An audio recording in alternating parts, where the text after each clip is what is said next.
ahí ya la primera etapa de carbón, que se llama lignito, que es la etapa más madura del carbón. Posteriormente siguen las etapas del carbón bituminoso, y la antracita sería el grado más avanzado de evolución del carbón. Ya si le aplicamos metamorfismo a ese carbón, pues vamos a tener un grafito y ya no sería propiamente carbón. Su clasificación,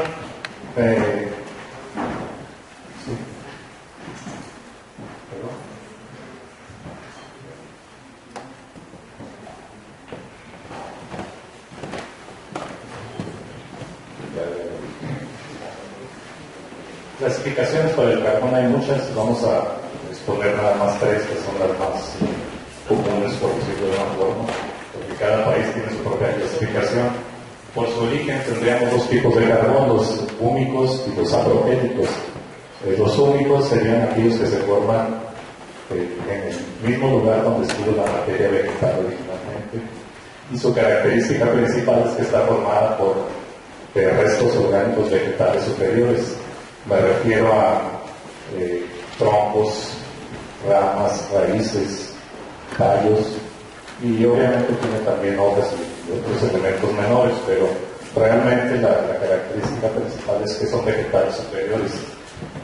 Los apropélicos son carbones que se depositan en un lugar distinto a donde fueron originalmente creados, o sea, tienen un cierto transporte. Y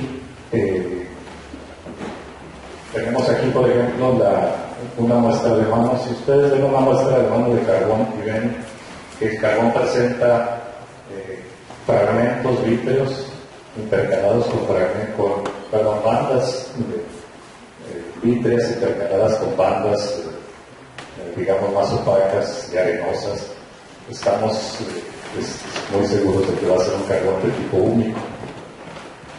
Si vemos una muestra de mano como la que está acá abajo, no se aprecia muy bien, pero su textura es más opaca y es más arenosa, estaremos hablando de un carbón sapropélico.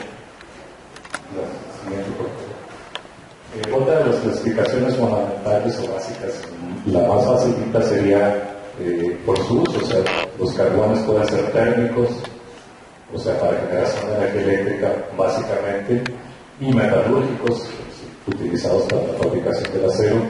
La otra clasificación, bueno, es la más conocida, que es la que vimos ahorita inicialmente, que sería por su rango. Entonces tendríamos la fase más joven, que sería el lignito, y luego la antracita final. La que sigue. Este es uno de los sistemas de clasificación más completos. En la parte superior tenemos el contenido energético del carbón. Los rangos los tenemos en esta parte. Tendríamos dos rangos, los carbones de bajo rango y los de alto rango, carbones duros. A su vez se subdividen en otros tipos, ¿verdad? La proporción de las reservas en el mundo la tenemos expresada en porcentajes. Prácticamente tendríamos la misma proporción, pero ya si la dividimos, o si ya vamos a los subtipos, pues el carbón subituminoso es el que tendría la mayor participación en el mundo. Abajo tenemos los usos.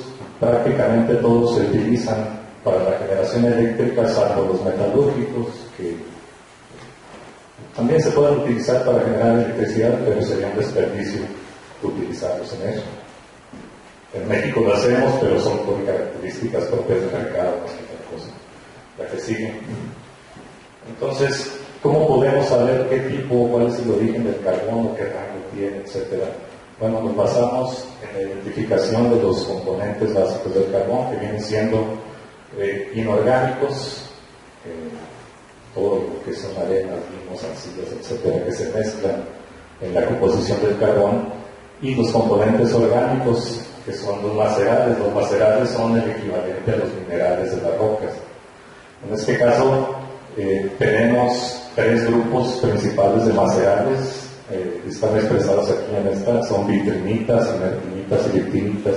Esos tipos de macerales están en función de los componentes orgánicos que le dieron origen. Las vitrinitas, por ejemplo, son restos vegetales superiores. Las leptinitas son cutículas, resinas, esporas, fragmentos más pequeños. Las inertinitas pues son restos vegetales carbonizados antes de su formación como carbón propiamente, entre otras cosas. La siguiente, por favor. Entonces, para poder llegar a determinar el rango o el tipo del carbón, pues nos vamos a basar en los estudios básicos que son análisis de la reflectancia y análisis maceral. Con esos vamos a determinar nosotros si es, de qué rango es, de qué tipo y a qué fases corresponde. En las fases, por ejemplo, van desde carbón hasta lutitas. Estamos hablando de que del 0 al 20% de arcillas o de material inorgánico en el carbón todavía se considera como carbón. Una fase mixta del carbón es aquella que tiene entre 20 y el 80% de componentes inorgánicos. Ya si es más del 80% de componentes inorgánicos y el 20% es componente orgánico, ya es una lutita, que cualquiera puede ser generadora. De hecho, pues ahorita está de moda los hidrocarburos de lutitas. Entonces, estos análisis nos sirven no nada más para caracterizar el carbón, sino también en la exploración, la explotación de las lutitas, ya sea por gas o por aceite. Si nosotros sabemos interpretar estos análisis, podemos incluso decir una lutita puede darnos 150, 180, etcétera, litros de aceite o de gas por tonelada por metro cúbico. La que sigue, por favor. Esta nada más es un ejemplo de un equipo que hace un análisis maceral. Aquí nos determina qué tipo de macerales tiene, nos lo agrupa. El siguiente. No, perdón, atrás. Y en base a los macerales que determinamos, pues aquí, por ejemplo, este que tenemos aquí correspondería a un carbón líquido y sería un carbón sapropélico. La que sigue, por favor. Entonces, para complementar el diagrama que vimos al inicio, la que sigue. Una vez que nosotros determinamos las fases, también podemos determinar si ese carbón puede ser térmico o puede ser coquizable para la industria metalúrgica. Si pueden ver ustedes aquí, de 0.9 de reflectancia a 1.7 son aquellos carbones que son susceptibles de utilizarse en la industria metalúrgica. O sea, es un rango muy pequeño dentro de toda la gama del carbón. Entonces, por esa razón, pues sería, obviamente son de mayor precio los metalúrgicos, entonces utilizarlos en la generación eléctrica, pues es un desperdicio, pero bueno, ya depende de cada país o de cada economía la que sigue. Ok, entonces vayamos ya a la utilización del carbón en el mundo. En esta gráfica podemos ver que la mayor parte del carbón se utiliza para la generación eléctrica. El siguiente rubro importante sería la industria metalúrgica, también la industria cementera, otras industrias como la calefacción, etcétera, hay muchos usos. Pero la principal es la generación eléctrica. ¿La que sigue? Ahora bien, de ese carbón que se utiliza para la generación eléctrica, ¿cuál es su participación comparada con el resto de las fuentes de energía para generar electricidad? Hasta el 2011 el carbón representaba el 41% de la energía eléctrica generada en el mundo. Aquí tenemos la nuclear, el aceite, el gas y los renovables. En este caso los renovables son el 20% todavía en el 2011. La proyección para el 2030, bueno, como se espera que crezcan los renovables y también el gas, pues el carbón disminuiría un 34%. Sin embargo, pues como todas las proyecciones tienen sus cuestionamientos, ¿no? Yo se les dejo la fuente, es reciente, de octubre de 2012. En México, ¿cómo andamos? Bueno, tenemos ahorita una capacidad instalada del 12.9% base de carbón. Sí. Y si nos vamos a dar un paseo nada más por los países más importantes, China, del 2000 al 2008 pasó del 53 al 80% de generación con carbón. Ellos crecieron mucho. De hecho, en el 2008 el precio del carbón se disparó considerablemente al grado de que Petacate, que es una de las centrales que opera, bueno, es la única que opera a base de carbón importado, pues tuvo problemas para conseguir carbón en ese tiempo. Pero fue por eso, porque China estuvo produciendo mucho carbón y comprando mucho carbón, entonces obviamente eso disparó el precio. A partir del 2008 en adelante, China empezó a incorporar plantas hidroeléctricas a su generación eléctrica, entonces ya el carbón empezó a bajar de precio y por lo mismo. En Estados Unidos, del 2008 al 2012, en el 2008 ellos tenían el 48% de su generación a base de carbón, pero después, con el auge del gas shale, empezó a bajar el carbón. Actualmente, en el 2012, tienen un 36% de generación eléctrica por carbón. Estamos hablando que en ese lapso Estados Unidos empezó a cerrar entre 56 y 100 plantas de carbón. Lo que pasa es que Estados Unidos, su generación eléctrica a base de carbón es plantas pequeñas. Tienen plantas de 350, de 500, de 700 megawatts. Y nosotros aquí en México las plantas de carbón son muy grandes. Tenemos las más pequeñas de 1200, otras de 1400, y la que está en Guerrero es de 2100 megawatts. Entonces, por eso, hablar de que Estados Unidos cerró 50 o 60 plantas de carbón, pues pareciera mucho, pero en realidad son plantas muy pequeñas. De cualquier forma, es muy importante el dato porque eso está reflejando nada más el auge del gas. Y México, del 2000 al 2012, pues pasó de 9% al 13%. Estamos hablando de capacidad instalada.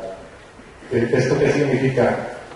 Que si las plantas estuvieran trabajando al 100% con carbón, alcanzaríamos un 13% de generación eléctrica a base de carbón, pero esto no sucede normalmente. Las plantas a veces andan en el 80%, depende de si tienen problemas o si el servicio de control de energía les pide que baje carga. Pero tenemos una capacidad instalada del 13% con carbón, ¿ya que sí? Y ya nada más para comparar la participación del carbón con el resto de los combustibles en México, estamos hablando de México, pues destaca el gas. El gas sigue siendo uno de las fuentes de energía para electricidad más importantes, y los renovables pues son muy bajos todavía aquí en México. Ahora bien, ¿dónde tenemos el carbón en el mundo? Bueno, si los dividimos en sus tipos, no va a cambiar mucho el panorama. ¿Por qué? Porque las zonas que tienen más carbón pues son los Estados Unidos, Australia, la antigua Unión Soviética, porque es Rusia y todos los países que quedaron independientes después, Sudáfrica, la India, y de los europeos el que tiene más es Alemania, hablando de gigatoneladas o miles de millones de toneladas, porque los gringos son billones. El global del carbón en el mundo serían 862 mil millones de toneladas. ¿Dónde están la mayor parte? Pues en Estados Unidos, en Rusia y en China. Sin embargo, de los mayores exportadores ha sido Australia, porque ellos consumen muy poco carbón. Australia básicamente ha vivido de las ventas del carbón desde siempre, salvo en 2009 que se inundaron, le ganó Indonesia. Es un país muy pequeño, pero tiene carbón, entonces, pero son situaciones muy especiales. La que sigue, regrésate, por favor. Nada más para comentarles que están en los colores. El color oscuro son carbones de menor calidad y el carbón y el color gris es de mayor calidad. Entonces, si vemos Sudáfrica y la India tienen carbón muy bueno, y Alemania tiene carbón más o menos importante, mucho más que México, pero es carbón allí, que sigue así. Entonces, si graficamos las reservas de carbón por edades, pues vamos a ver que en el carbonífero, obviamente, pues es donde tenemos la mayor participación del carbón. Casi en todo el mundo hay carbón básicamente es el pensilvánico el que tiene más carbón. El térmico también, principalmente Australia tiene carbón térmico. Y bueno, ya los demás, pues ahí están más o menos repartidos. La siguiente. México, ¿cómo anda? Bueno, Sonora, las reservas de carbón de Sonora son triásicas, las de Oaxaca son jurásicas, las de Coahuila y la parte norte de Sonora son cretácicas, y la parte de Colombia, San Ignacio, que es Coahuila, Nuevo León y Tamaulipas, pegado al Río Bravo, esa franja es terciaria. Sin embargo, pues, son muy modestas las cantidades que tenemos nosotros en que sí. Eso nomás para darnos una idea de ya en proporción, que la anterior no estaba en escala, más o menos cómo está por edades, cuál es la edad que tiene más carbón en el mundo. Que sí. ¿Cuál es la proyección a futuro del carbón? Bueno, a pesar del gas de utilidad y de todas las variaciones del mercado, el carbón, como es mucho, es muy abundante, es por eso una disponibilidad amplia de recursos, tiene precios relativamente bajos y estables, salvo la situación de China cuando empezó a demandar carbón en 2008 y 2007, pero normalmente es un precio más o menos estable. Su alta capacidad energética, o sea, se pueden construir plantas de bastante generación. Nunca los renovables han podido competir todavía con los combustibles fósiles y el carbón es una de las ventajas que tienen. Y políticas económicas mundiales a favor de la combustión, no solo de carbón, sino también de gas y de petróleo, hacen que en este caso específico del carbón todavía tengamos una participación muy importante hasta finales de siglo. Pero destaca un repunte, un máximo entre el 2025 y el 2035. Después de eso las reservas se van a ir agotando y pues obviamente por eso se nota aquí un marcado descenso, aunque sí. Esto es un recorte, un extracto así directo, no lo quise modificar, de un foro que hubo en Londres en noviembre de 2012, o sea, hace 4 o 5 meses, donde se reunieron para ver cuál era la proyección energética del mundo. En este caso no solo de carbón, sino de todos los fósiles. Entonces ellos están estableciendo un escenario. El primer escenario lo basan en políticas que están favoreciendo a todos los combustibles fósiles.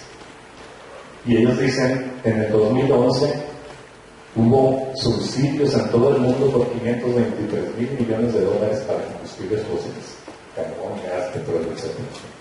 Y para los renovables, 88.000 millones. O sea, la diferencia es muy, muy grande, ¿no? O sea, todavía se sigue privilegiando mucho la combustión con energéticos fósiles.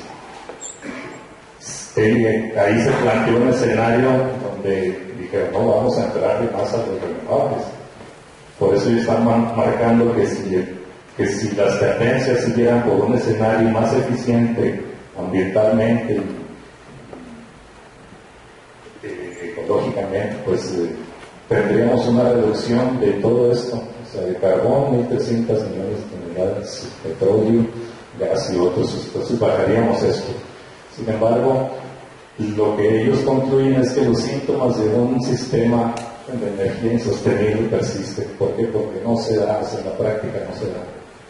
Y en México, bueno, el sexenio pasado empezó a mostrarse un poco más de impulso hacia los renovables, pero sin embargo, pues lo vamos a ver más adelante. Sí. Esto, bueno, es una previsión de reservas al 2020. Si recuerdan, dijimos que Estados Unidos tenía la mayor cantidad con 236. Bueno, estima que para el 2020 solo les quedan 208, pero bueno, la que sigue. Aquí la idea es darles a conocer que las reservas a nivel mundial no son muy confiables. O sea, no solo las de México, sino todo el mundo. Y la tendencia es a la alza. O sea, ¿por qué? Pues pueden ser por razones de mercado, de cotización en la bolsa, etc. Pero ese es un síntoma mundial. Esto está tomado de esta fuente, en 2007.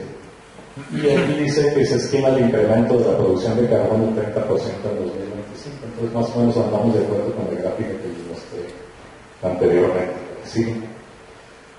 Ahora bien, vamos a las reservas de carbono en México. casi todos sabemos que la mayor parte del carbón está en el norte de México, en Coahuila, alrededor del 90%. Luego seguiría Nuevo León y Tamaulipas, que es la cuenca que está a un lado. Este es carbón terciario. Y luego entre Sonora y Oaxaca, pues serían los estados que tienen la participación más importante después de estos. Y el resto, pues ahí andan apenas con indicios de carbón en manifestaciones. Las reservas estimadas entonces a nivel mundial para México, si ustedes consultan la bibliografía, se meten en internet, bajan artículos del Instituto Mundial del Carbón, etcétera, van a andar alrededor de 1.2 gigatoneladas o 1.200 millones de toneladas. Eso es lo que está establecido en los libros o en las reservas internacionales.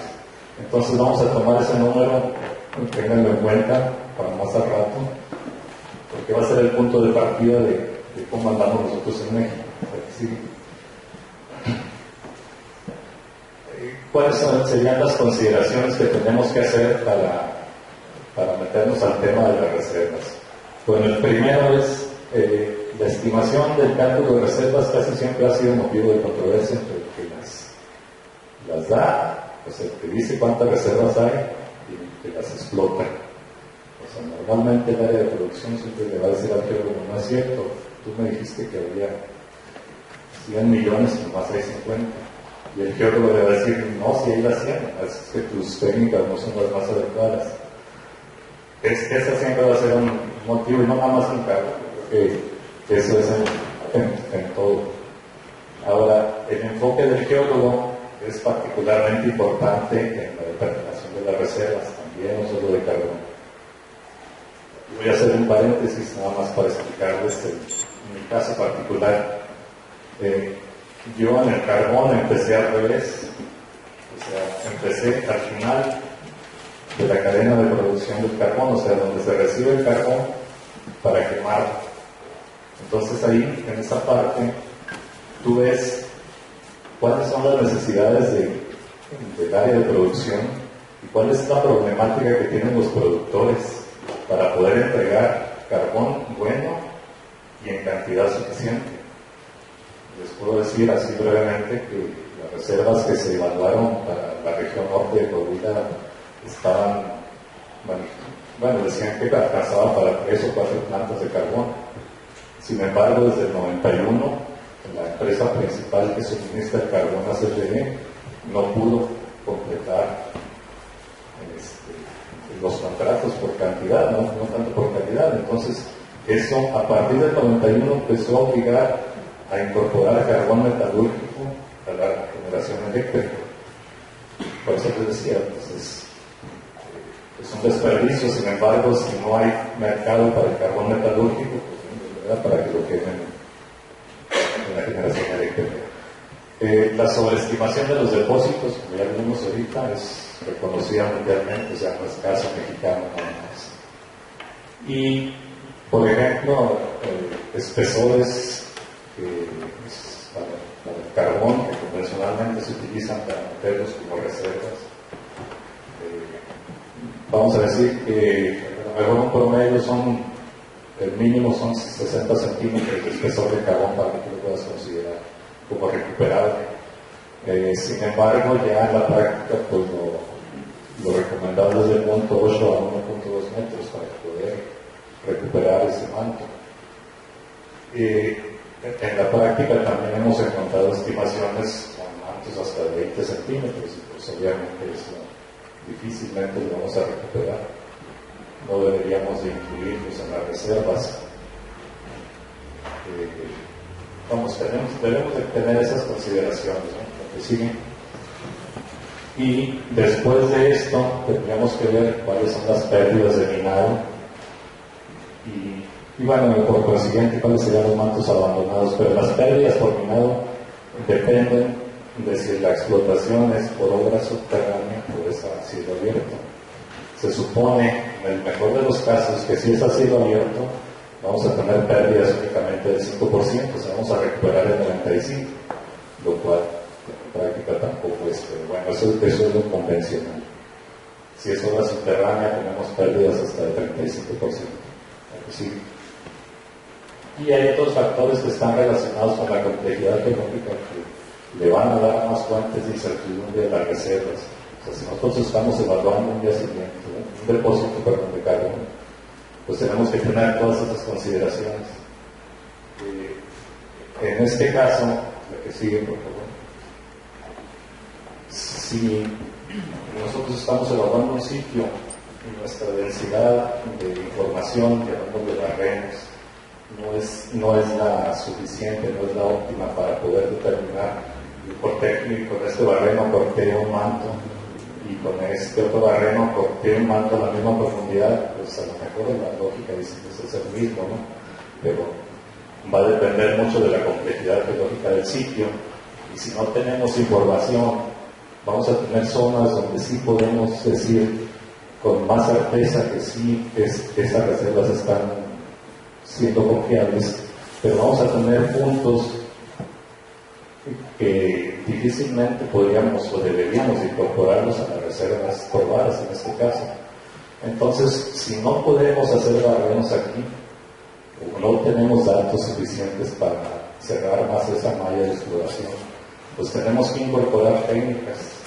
En este caso, por ejemplo, la técnica de la estimación de la incertidumbre es una de ellas. Esa se basa en identificar las fuentes de incertidumbre, o sea, cuáles son. No es igual que yo tenga un depósito en Australia que se prolonga por kilómetros con espesores continuos y prácticamente sin ninguna deformación, a tener un depósito en Oaxaca donde está todo plegado, tienes fallas inversas, ahí en Oaxaca tienes que calcular cada 10 metros, cada 15 metros, no sé, depende de qué tan cierto quieras tú hacer qué tan confiable quieras dar tus datos. Pero si no lo puedes hacer, pues tienes que incorporar otras técnicas de tal forma que te vayan a bajar a un escenario más conservador. La que sigue, por favor. Y por último, ya actualmente tenemos que tratar de diferenciar cuáles son las reservas explotables de las marginales. ¿Cuáles son las marginales? Aquellas como en Oaxaca, que yo sé que hay carbón, pero que no lo puedo sacar ahorita. ¿Por qué?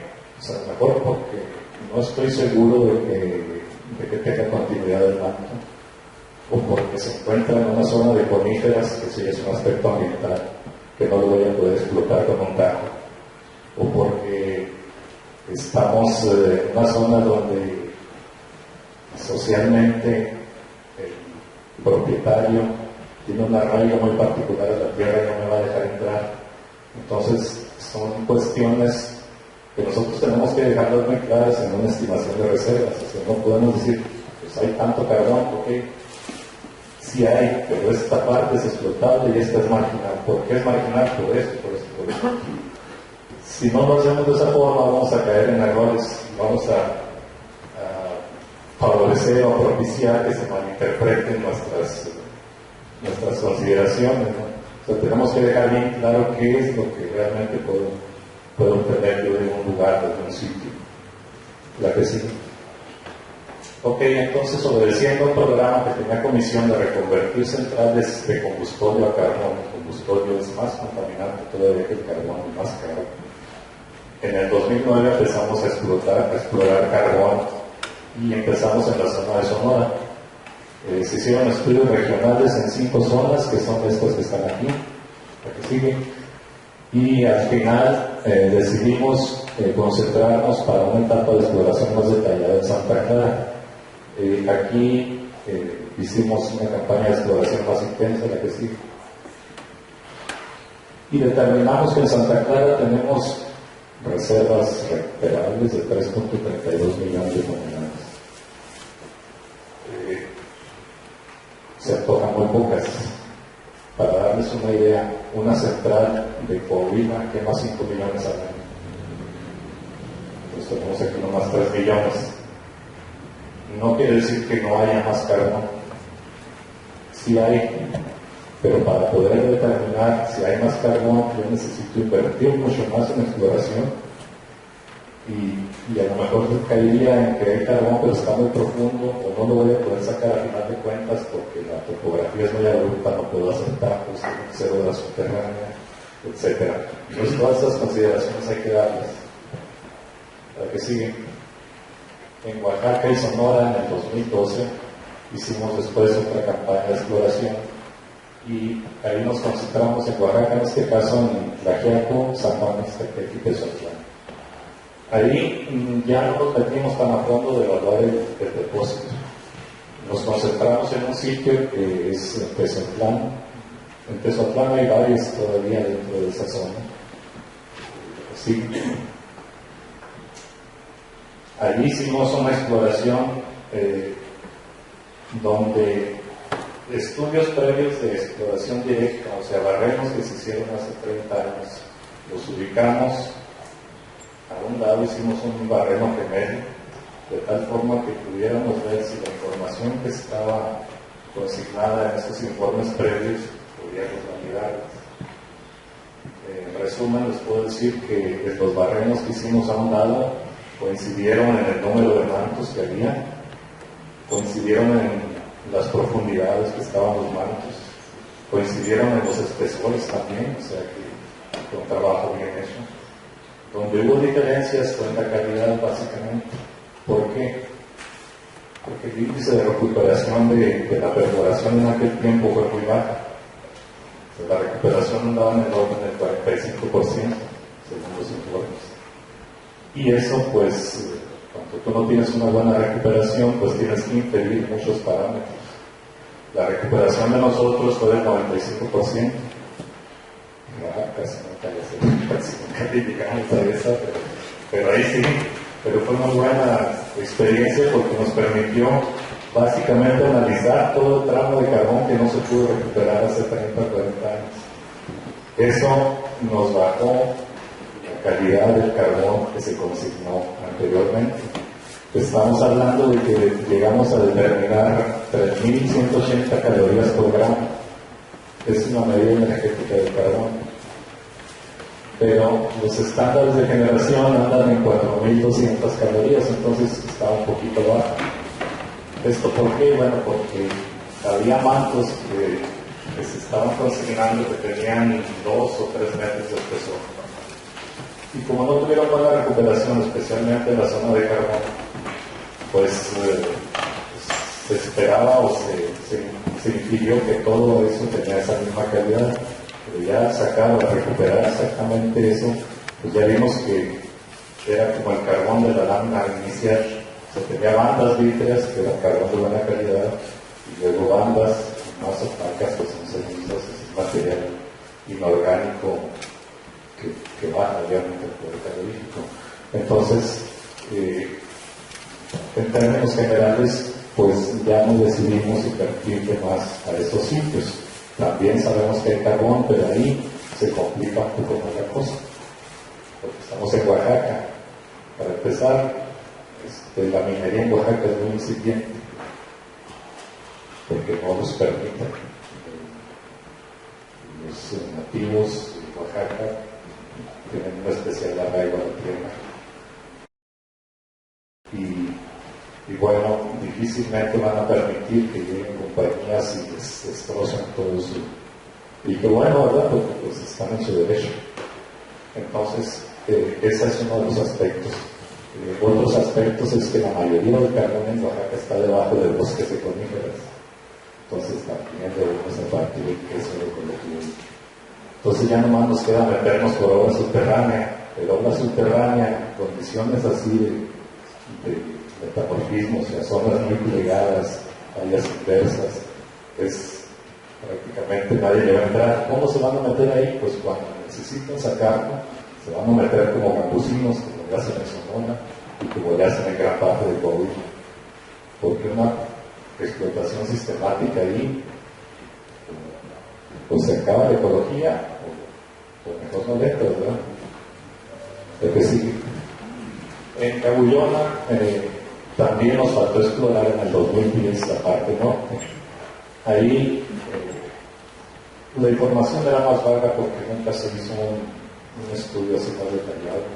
Sin embargo, no se hizo muy detallado porque pues, realmente no era un sitio muy atractivo. Había informes de comisión que decían que Cabullona tiene 80 millones de toneladas. Pues bueno, vamos a darle, vamos a concederles el derecho de la duda. Fuimos a Cabullona. Cabullona es un libro abierto, está para practicar ahí geología, pero bonita, porque corta uno todas las formaciones, vas caminando y vas viendo los estratos y salvo algunas partes que están plegadas, son difíciles, pero tú puedes ver condiciones geológicas directamente y pues ya la perforación pues ya se quedaría. Aún no decidimos perforar ahí porque no vimos condiciones favorables. Los depósitos reticulares con invasión de terrenos era lo que dominaba. No lo puse aquí, pero había algo que es muy común en el carbón, que cuando hay eventos de compresión, incluso de distensión, se arrastra el carbón y se acumula en bolsas. Entonces a veces cuando va un explorador a buscar carbón y ve eso, dice, no, pues ya me encontré el tesoro, ¿no? Aquí está. Pero es un efecto muy común, sobre todo en esas zonas, en la Barranca, en Sonora Central, eso era parte cada día. Entonces, posiblemente fue una de las causas donde orillaron a que lo motivaron pues a darle cierto peso a esta zona, pero realmente nosotros la abandonamos. También el poder calorífico estuvo debajo de todas las bases que tomamos ahí, movimos abajo de los límites de depresión. La que sigue. Entonces CFE decidió que en Oaxaca y en Sonora pues no tenía continuar la exploración para los efectos de generar con base carbón. Nuevamente le repito, no quiere decir que no haya, simplemente estamos hablando de proporciones, ¿no? O sea, grupos ejidatarios, por ejemplo, pueden explotar ese carbón y lo pueden vender, ¿verdad? Pero es a pequeña escala. La que sigue. Ahora bien, en el noreste de México, bueno, ahí tenemos lo más importante del carbón. Básicamente es la cuenca de Salinas Monclova y Río Escondido, está Río Escondido y hasta Salinas. Hay informes que lo manejan como una sola cuenca. Pues realmente sí puede ser, son caretásicos los dos. Hay características diferentes, sin embargo, en el carbón. Este carbón pues, está aquí, prácticamente todo es térmico. Acá tenemos, la mayoría es cotizable, pero también tenemos térmico. Y la zona de la cuenca terciaria del Golfo, que es Coahuila, algo de Nuevo León y Tamaulipas. Esos serían los más importantes, la localización de las reservas más importantes en México. ¿La que sigue? Ahora bien, las reservas probadas consignadas en los informes hablan de que la región de Salinas Monclova tiene 538 millones de toneladas de carbón. Eso es lo que hay también documentalmente. Y la cuenca de Fuente Río Escondido, que es esta, tiene 629 millones de toneladas. Luego, para la cuenca terciaria del Golfo, le dan 52. Estamos hablando de reservas probadas. En total nos da 1.219 millones de toneladas, que más o menos concuerda con el valor que vimos al inicio, que se maneja a nivel internacional. Sin embargo, la que sigue, por favor. Bueno, nada más para acotar un poco, la producción por tipo de carbono anda en este orden, 83 térmico y 17 sigue.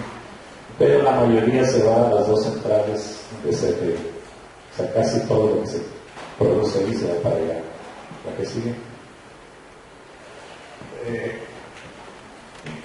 Este es un recorte de un documento que consigna las reservas de carbono en el mundo, y aquí en México lo ponen con reservas totales de 1.211 millones de toneladas y le ponen producción de 16 millones de toneladas por año, lo cual nos daría carbón suficiente para 76 años. Eso es lo que se consigna a nivel internacional, lo que sigue. Sin embargo, datos más confiables del Servicio Geológico nos dicen que pues normalmente andamos en los 10 millones de toneladas, salvo 2011, que casi llegamos a los 14, pero el promedio son 10 millones de toneladas por año. Entonces, la que sigue, si lo graficamos contra los consumos que tiene CFE, nada más, no estoy considerando la industria metalúrgica. Si lo graficamos, estos serían la producción anual, estos datos, y estos más oscuros es el consumo de CFE. Entonces aquí podemos confirmar que la mayor parte del carbón lo está consumiendo CFE. Sí. Si tomamos el recuadro anterior, ¿verdad?, donde teníamos los valores, para hacer un ejercicio, vamos a tomar como punto de partida la cuenca frontera Río Escondido, que es la parte que está más pegada al Río Bravo, la zona que está en color verde. ¿Para qué estamos haciendo esto? Bueno, vamos a hacer un ejercicio, la que sigue. Esos informes, los informes originales decían que teníamos reservas probadas de 629 millones de toneladas. Sin embargo, después, informes posteriores agregaron un factor de corrección por error de cálculo del 13% y eso ya nos dejó 547 nada más para esa zona. Si a esto le agregamos el factor de minado, o sea, lo que vamos a perder en explotación, pues ya nada más nos quedan 381. Entonces, pues ya este valor que está consignado oficialmente, pues ya no está real, ¿verdad? Podríamos hacer los mismos ejercicios para todas las otras áreas, pero en ese caso, lo importante es ver esta proporción, la que sigue.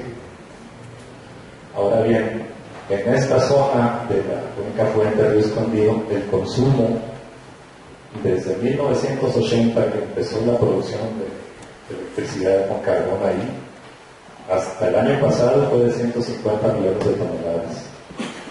Entonces, la que sigue, a estas 381 tendríamos que quitarle las 150 que ya se consumieron. Sin embargo, hay otro informe después de ese periodo donde dijo, ¿sabes qué?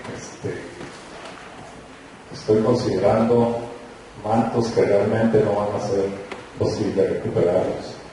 De tal forma que se concluyó que no son estas, sino son 295 millones de toneladas en esa zona nada más. Y por último, por ahí del 2001, Micale dice, ¿sabes qué? Las minas que yo tenía programadas, son estas 5 minas, no las voy a hacer. ¿Por qué? Pues seguramente porque no son rentables. Si fueran rentables, ya las hubiera hecho el primero. Entonces, ¿dónde nos deja? En 164.5 millones de toneladas para esa zona. Menos las 150 que se consumieron, nos quedan 14. A lo mejor estoy viendo muy dramático, pero Micale ahorita ya está pensando en irse a Estados Unidos a explotar carbón. Del otro lado del Río Bravo es el mismo depósito, pero se está pensando en brincar a un depósito de carbón que está ahí enseguida, y seguramente en 2 años ya vamos a estar, Micale va a estar vendiendo carbón de Estados Unidos. ¿Bajo qué esquema contractual? No lo sé. Sin embargo, lo que sí es muy importante que tengan es de dónde estábamos y dónde realmente quedamos. O sea, ¿qué pasó ahí? Obviamente, los geólogos que exploraron dicen, no, pues ahí está el carbón, pero tú no lo pudiste explotar, bueno, lo que sea. El caso es que, por cualquier cuestión, digo, si fuera negocio, si hubiera sido negocio, a lo mejor que Micale tuvo que obedecer a políticas internas, etcétera. Pero el caso es que ahorita ya estamos en este punto.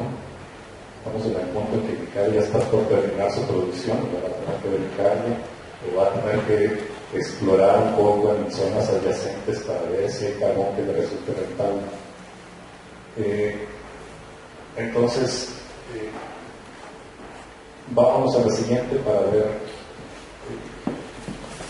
Está demasiado pequeña la letra, pero esto es un resumen de las reservas en México. Aquí tenemos las cuencas, los estados, la edad del carbón, etcétera.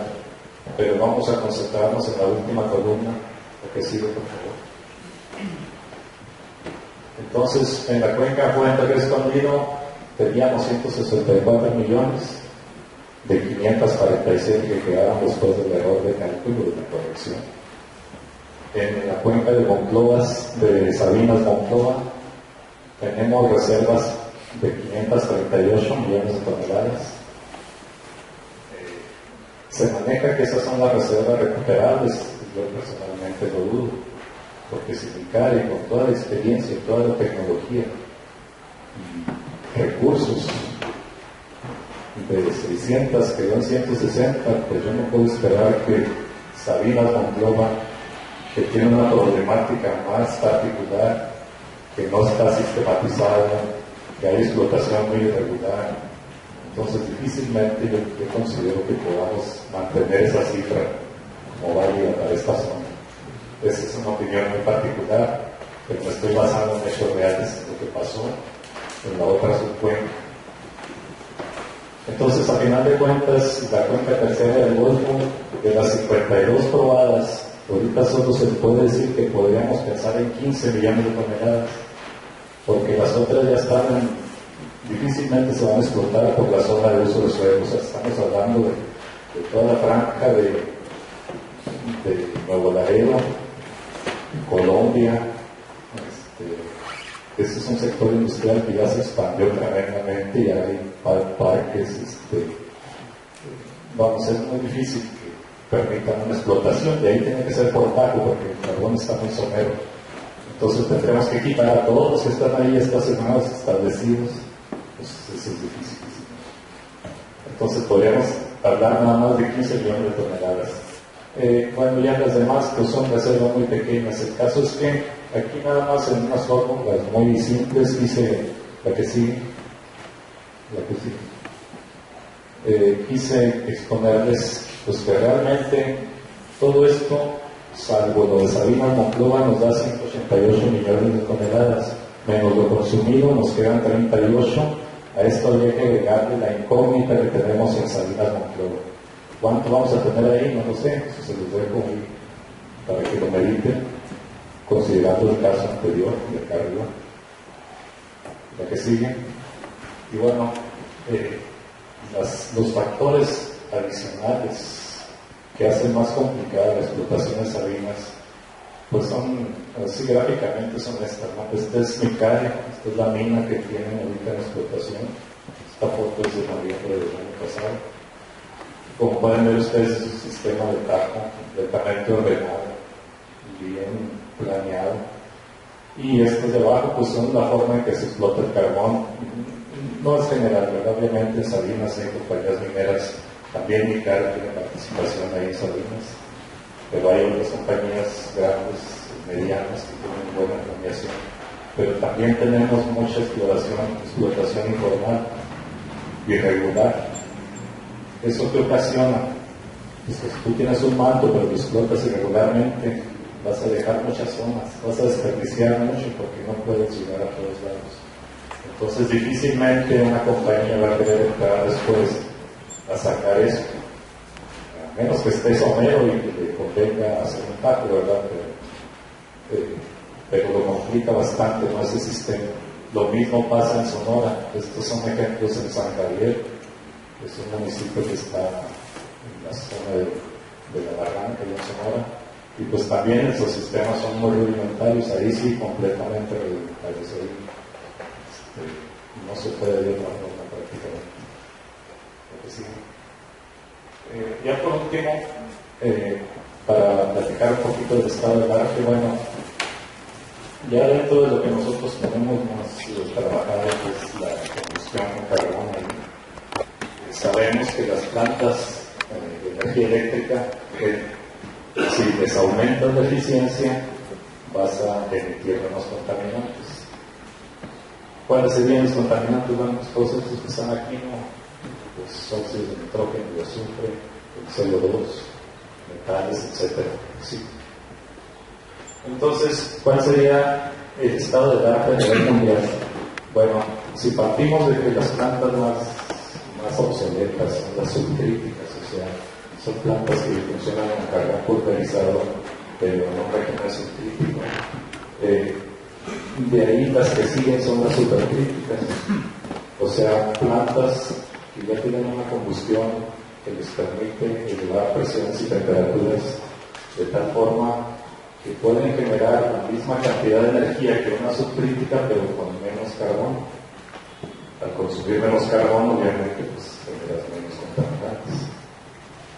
Luego vienen los sistemas avanzados de combustión, entre ellos están la gasificación integrada a un ciclo combinado. O sea, gasificas el carbón y luego generas en una turbina de gas y después con los gases de la combustión que calientas agua y generas en una de vapor. Entonces aprovechas más el combustible. La combustión por lechos fluidizados, esa es una tecnología muy buena porque te permite quemar todo lo que leches, hay llantas, pañales, todo lo que. Entonces, ahí, por ejemplo, si le pones carbón y tú le pones caliza, se crea un flujo turbulento de tal forma que la disipación de calor es más homogénea y al tener caliza pulverizada, el carbón pulverizado, la caliza absorbe el azúcar, entonces forma sustrato de calcio, entonces le sacas yesos y lo puedes meter para la roca y ya evitas el consumo de la emisión de sulfuros. Igual si lo haces a temperaturas más bajas, no se producen los NOx o los óxidos de nitrógeno. Los óxidos de nitrógeno se forman a temperaturas altas de combustión. Entonces, aparte de que te permite quemar todo, básicamente bajas a cero el oxígeno, el azufre y el nitrógeno. Luego vienen las plantas de oxicombustibles que todavía están en desarrollo, y si a todas estas les agregamos un sistema de captura y almacenamiento de CO2, pues ya nos vamos a acercar mucho a una tecnología de carbón limpio, que no hay carbón limpio, porque atrás de la combustión está el manejo del carbón, que también me deja muchos polvos y desinfecta. ¿Verdad que sí? ¿Cómo andamos en México entonces? La última central, o la última unidad que construimos de carbón fue en Petacalco, Guerrero. Es una unidad de tipo supercrítica. Esa, aquí tenemos graficada la eficiencia. Entonces, esta unidad tiene una eficiencia del 41%, o sea, estamos por aquí más o menos, y sí corresponde a una planta supercrítica. ¿Para que sigue? Entonces, aquí tenemos esta central del Pacífico, la que sigue, y las otras tres más viejitas pues andan en el promedio de las plantas a nivel mundial. Difícilmente las vamos a escalar porque cuesta mucho trabajo, no hay mucho dinero. Aquí lo que podríamos pensar es que si vamos a hacer otra, pues hacerla supercrítica o con los otros sistemas avanzados. Si le picas aquí, por favor, para arrancar.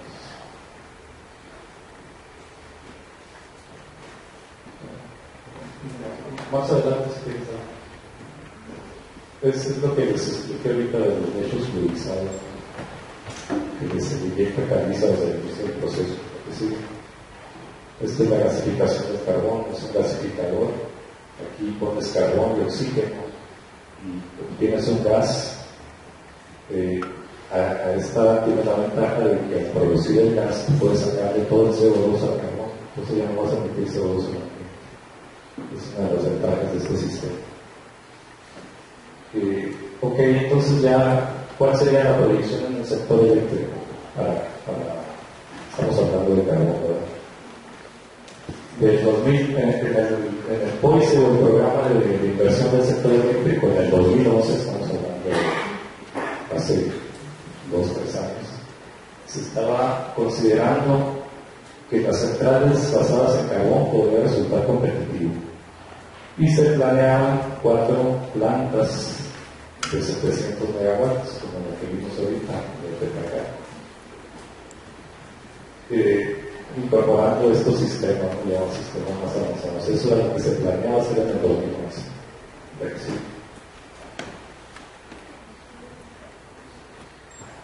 Eso nos llevaría de un 12.9% de generación con carbón a un 19.6%. O sea, casi el 20% de la producción de energía eléctrica podría ser con carbón. ¿sí?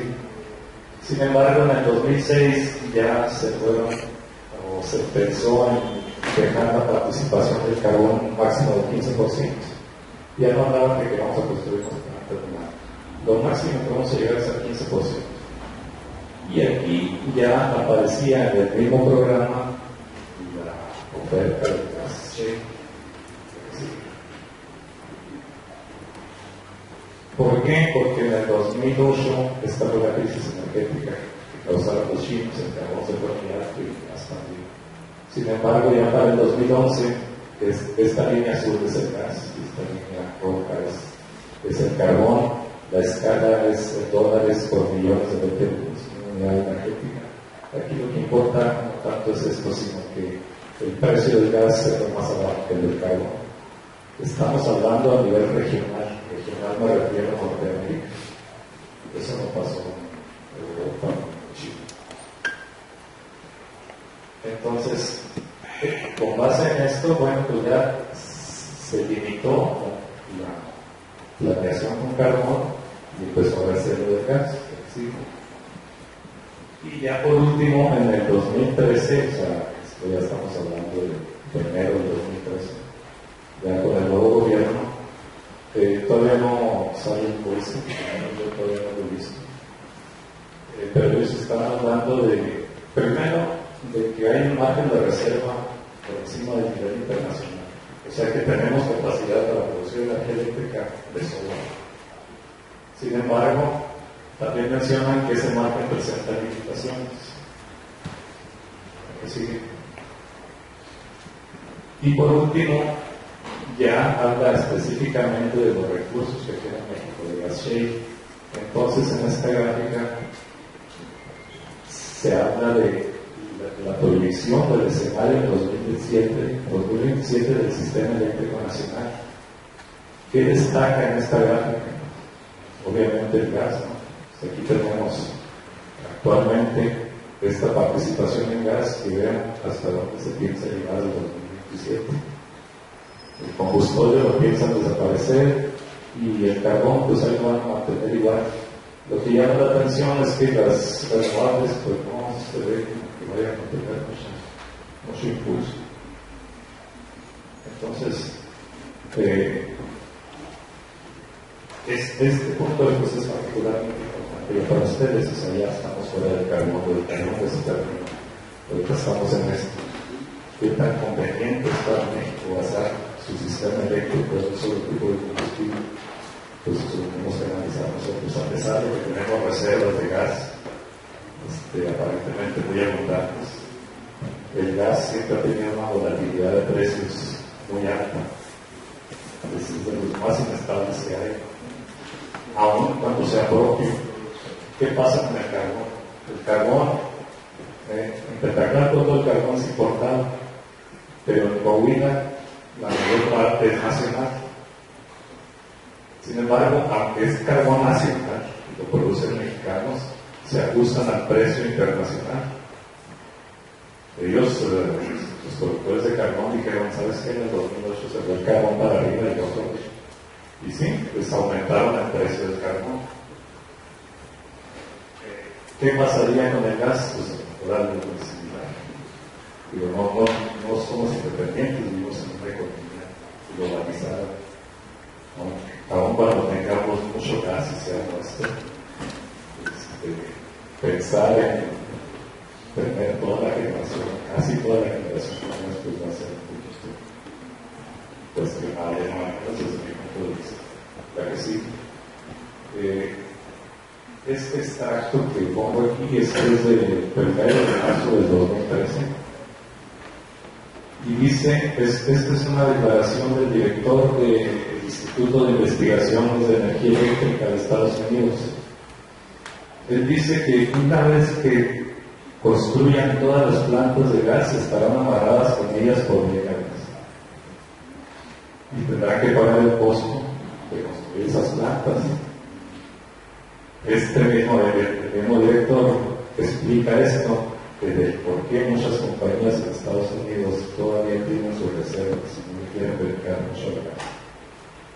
Esa es una declaración, les digo, después de ayer, que tienen mucho gas, más que nosotros, ¿no? Entonces, pues con eso concluyo mi presentación. Muchas gracias por su atención.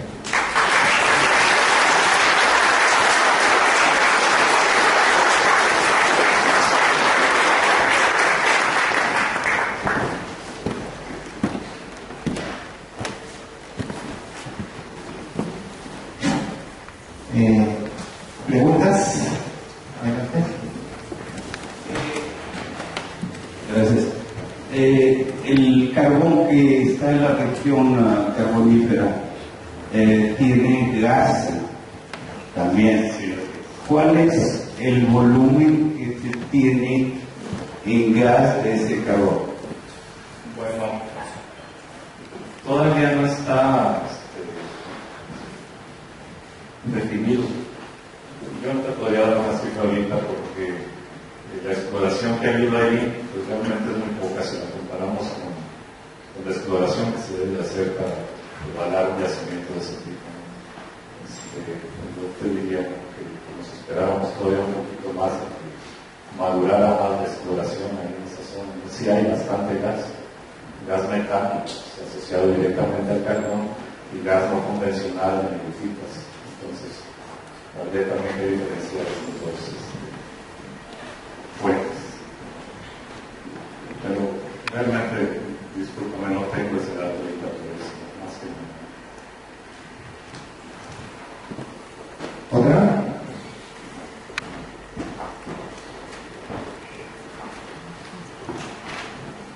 Bueno, el contenido de gas que tiene en la región carbonífera, un estudio que se hizo en el 2013, seleccionó con mexicanos de 25 metros cúbicos por tonelada. Aparte, si quiero hacer un comentario sobre el tema de la exploración de carbón a nivel aquí en México.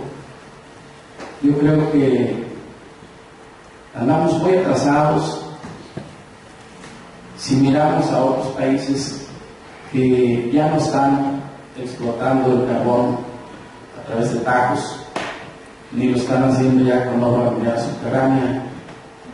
China, por ejemplo, hace una quema subterránea, que eso evita accidentes, evita muchas cosas, y con esa mentalidad es con la que ahora en adelante debemos hacer nuestras exploraciones.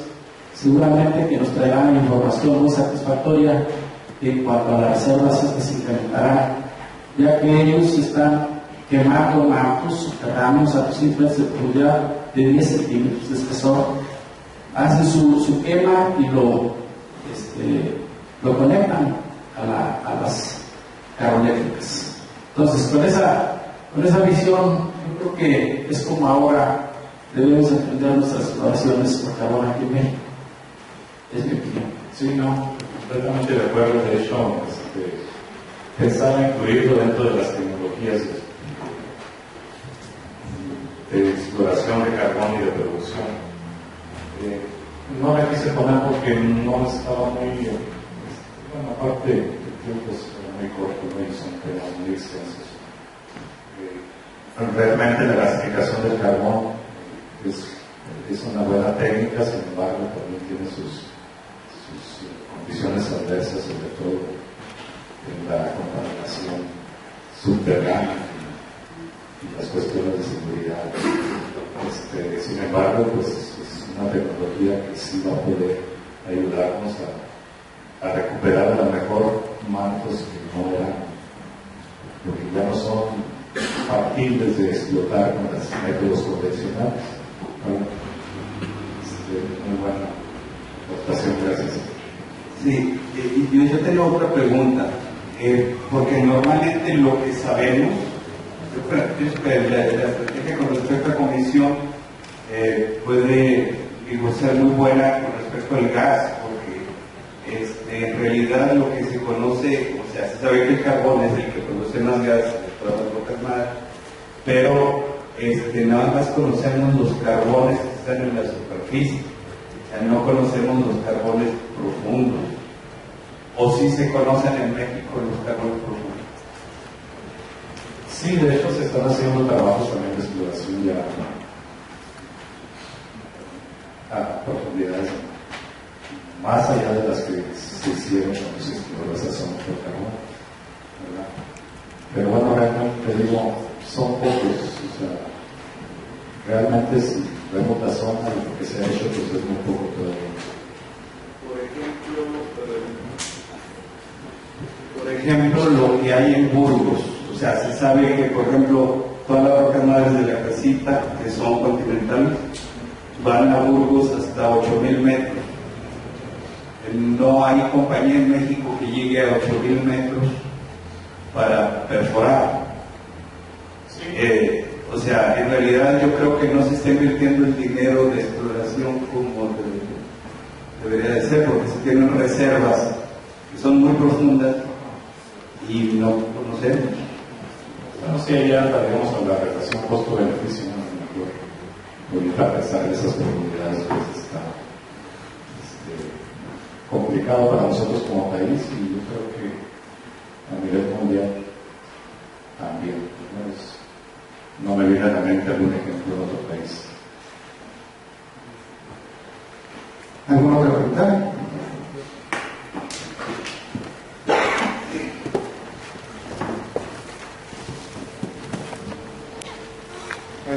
Bueno, usted nos mencionaba hace un momento sobre la cuenca de Cabullona, en Sonora, y nos mencionaba que pues, se dice o se decía que hay un prospecto de 80 millones de toneladas, si no me equivoco.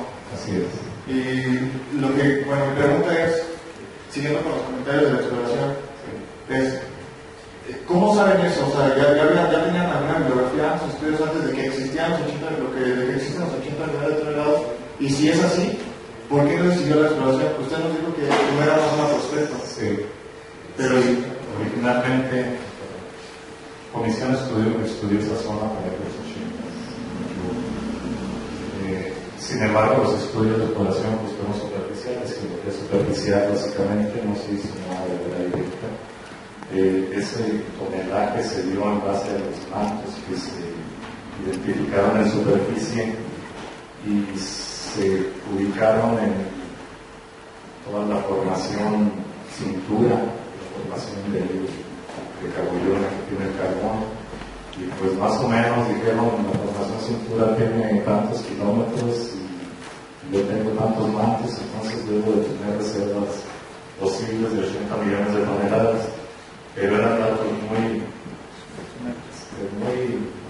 incipientes, muy poca información que respalda. Pero entonces quizás aquí podría entrar lo que mencionaban hace rato de la exploración profunda. No, porque la formación cintura en esa zona pues ya la tenemos en contacto con Carrizas abajo, Carriza Mural y la formación ahorita pues ya no es factible. Una pregunta. Con respecto a los diferentes tipos de energías que se presentaban en la gráfica, ¿cuál sería la proyección para el coque? Que a mí también me llamó la atención que me incluyeran el coque en esa gráfica. Realmente no es una fuente de energía eléctrica. Es más, yo no sé dónde hay una planta que funcione con coque para generar energía eléctrica. A lo mejor es una privada, pero yo, la verdad, yo no lo conozco, sin embargo, la gráfica. Así está, habrá que preguntarle qué la dice. Hay un proyecto para la central de la Camina. Así es. Sí. Compañeros trabajando ahí. Bien, ¿alguna otra pregunta? Disculpa, Raúl, ¿nos podrías decir qué se está haciendo con las cenizas de carbón a nivel mundial? Si ya tenemos algún Proyectos de uso específico aquí en México. Pero las cenizas tienen un mundo de aplicación inmenso. Realmente más se está desperdiciando cantidades inmensas también de cenizas que tenemos almacenadas desde 1980 en Coahuila y todas las vertebrados. A nivel nacional, las cenizas se venden a muy baja escala. Me refiero a industrias de concreto, Cemex, por decirlo, por mencionar alguna, pero nada más a nivel local. O sea, ellos van por ceniza 5 o 10 toneladas, se las llevan, las incorporan en su proceso. 15 días después van por otras 15. Eso no pinta, porque una central consume entre 9 y 12 mil toneladas de carbón diarias. Y si consideramos que de ese carbón el 40% es ceniza, pues estamos hablando de 4.000 toneladas de ceniza diarias. Y se llevan 15 o 20, pues no hace nada, ni cuenta se dan las pilas de carbón de ceniza aquí. Cemex a nivel internacional tenía un proyecto de comercializar cenizas a gran escala. Fueron a ver los depósitos que tiene CFE, se hicieron muestras, se analizaron.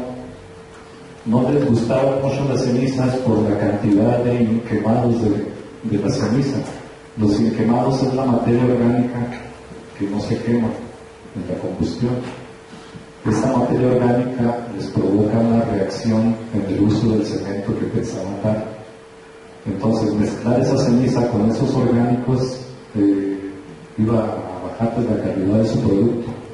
Y pensar en quitárselos, pues ya no les había costeado, y entonces se abandonó ese proyecto.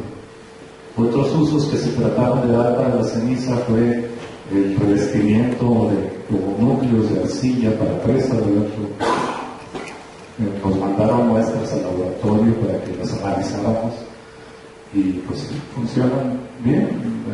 Realmente para la industria carretera también, ahí se pueden utilizar cantidad, tiene infinidad de usos. ¿Qué pasa o por qué no se están aprovechando? Primero, por las políticas de enajenación de CFE, pues es complicado todo el proceso administrativo para poder comercializar las cenizas para una empresa pública. Tendríamos que buscar la forma de publicarnos eso.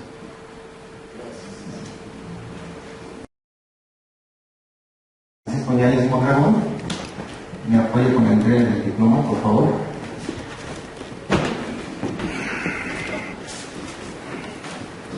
Gracias. Definitivamente el tema de energéticos es un tema muy importante, interesante. En México importamos alrededor del 7% de gas, el 30% de carbón y el 100% de uranio para la demanda nacional. Así que la exploración, desgraciadamente, pues creo que hay que usar la mayor tecnología posible.